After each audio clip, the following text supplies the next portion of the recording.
There are so many videos out there that show you how to get that fake drone shot look, but none of them show you how to do it on a Can-Am Ryker.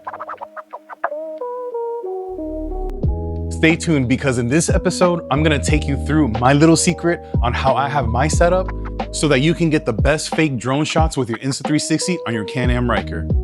Now let's get into it.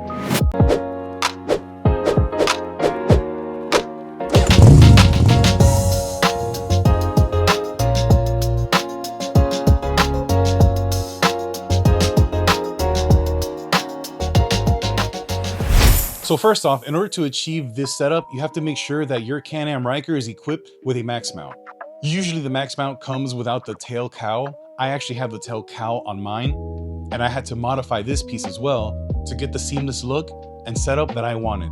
So from the max mount, I actually have in the center of it some customization in order to attach the different types of selfie sticks to shoot straight up into the sky to give me a perfect aerial view shot when I'm ripping it through the streets. So how I calculated to get this hole into the center of this part is that I tried to find a good center balance of the actual max mount itself, because I wanted to have the best support and weight distribution within that part.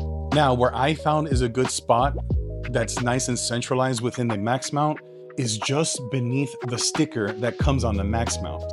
That is a really good balance between the proportions of the flat surface area and gives me a good target to hit. I used a 1/4 inch 20 UNC bolt that is about 1.5 inches tall. Of course, you need a nut, a metal washer for the top, along as a metal washer for the bottom. Once you have the hole located in that area, this type of hardware combination allows for me to have enough space that goes completely through the max mount and gives me just enough space to be able to screw in the different types of attachments that I use. You can see here that the bolt that I used is the same threading that's found in the bottom of most photography equipment, specifically those that are found underneath the selfie sticks. Now, one little tip here is that I use a much larger washer at the bottom, because at the bottom of the max mount, there's like a plastic piece, and you want to distribute the weight of tension a little bit more to prevent from cracking. Also, another important tip is that you do not need so much pressure when you're tightening it. Just make sure that you tighten enough. You'll find that the plastic will flex a bit, but you do not need to over tighten. And definitely, once you're riding and using the setup, every once in a while, I like to give it a check just to make sure that things are still tight and that things are not coming apart. But usually that plastic piece will provide enough tension downward to create pressure to maintain everything being held nice and tight. Now, once I've attached all of the hardware onto the max mount, what I did is that I put a little two-sided sticky tape on the very tip of that bolt, and then I tried to lay down my cowl so that way that little double-sided tape sticks to the bottom and gives me an indication of where the center of the hole for the cowl needs to be so that everything lines up perfectly. Now, after you drill the holes and you put everything back together, you'll see that everything lines up nice and straight.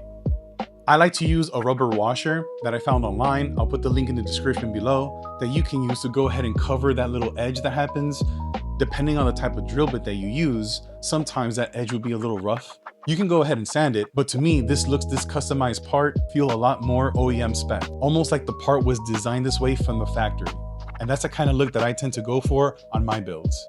Now, the two different selfie sticks that I tend to use are the Insta360 Selfie Invisible Stick, which, to be honest, for me is my favorite selfie stick on the market. It is the best one that I've ever used. But the Insta360 selfie stick only extends to about 44.9 inches. And to get a really crazy looking drone shot from a real true bird's eye perspective, you need one that's much longer. And this is where the Regi comes in. You can see that this one is a little bit thicker, hence why I use the 1.5 inch drill bit size hole to make sure that I can accommodate for this selfie stick. So the base is a lot thicker, but it extends a lot further at a much greater distance, which is a whopping 106 inches as opposed to the 44 inches from the Insta360.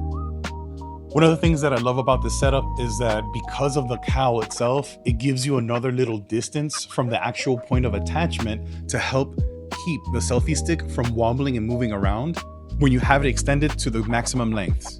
And also, it tends to look super clean and super intentional.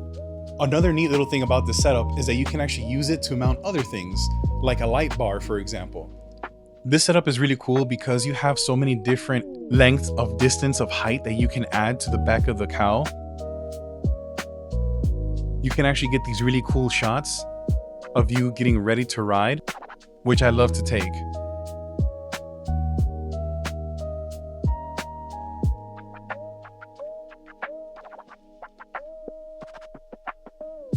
So now here is using the Insta360 stick, extended full length.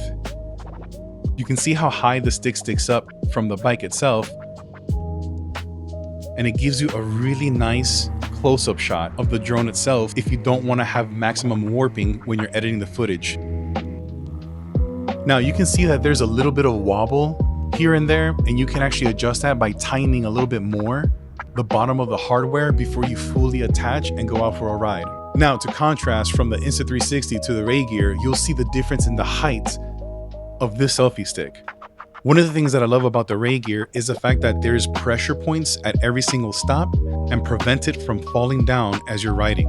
Now, a very important safety tip here is please, wherever you're riding, make sure that there are no cable lines, branches, or trees or anything in the way that could potentially hit and knock the top of that stick while you're riding around. So definitely be mindful of your surroundings and your environment, and please ride safe, you guys. Now you can see there, this is fully extended from the back of the motorcycle itself. You can see that it's on there pretty hard, but the wobbling is still evident, and you'll see that it tends to not pick up any of the vibrations, but it does sway a little bit back and forth and left to right. In post though, this is something you can easily fix if it gets too bad, if you're riding on really rough surfaces. Luckily, this little piece of road that I found here was actually pretty smooth and allowed for this not to be a concern. Now, what's awesome about having this very big distance with this selfie stick is that you're able to do so much more editing by zooming in and out post to get some of these awesome cinematic type shots. A neat little trick here is if you get a lot of sunlight and you have an area that has some overcasted trees, it tends to hide better the shadow that the selfie stick creates because it is sticking up very, very high. But that's if you want to get really nitpicky with your footage. At the end of the day, I think that it creates such an awesome look that I don't mind it very much. So that's it, you guys, for this little setup. I hope you guys enjoyed it. Let me know what you think about the bird's eye. Also, let me know in the comments how you've mounted your Insta360 on your Can-Am Ryker. That gives you very cool and unique shots. I would love to try it out myself. Well, I hope you guys enjoyed this episode. If you have, please like, share, and subscribe. It really helps me out a lot, and it actually shows me that you enjoy my content and keeps me going to make more. Until the next one, Ryker fam, remember, create, ride, and inspire.